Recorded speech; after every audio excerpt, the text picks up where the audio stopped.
Also, just wanted to just take a moment to just sort of think of this whole thing a bit more broadly, in the sense of I'm guessing this would be coming as a bit of a shocker, sort of a conventional kind of, I don't want to downplay it, but a conventional 20th century type, engagement, shall we say, that our previous generations would have been used to, through the world wars, etc.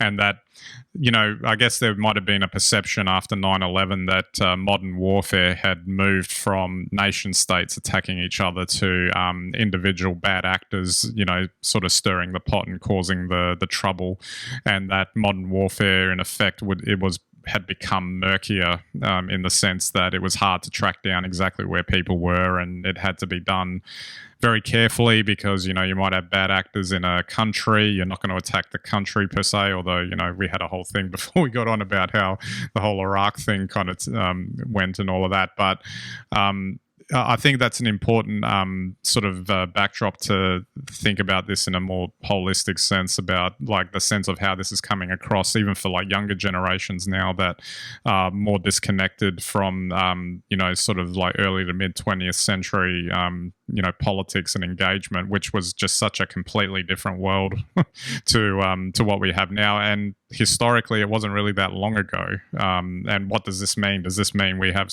like maybe a slight return to what that was? Who knows? Look, exactly. And I mean, I also wonder what the 24-hour media cycle is doing to our psyche, because we're seeing essentially, you're right, a 20th century war.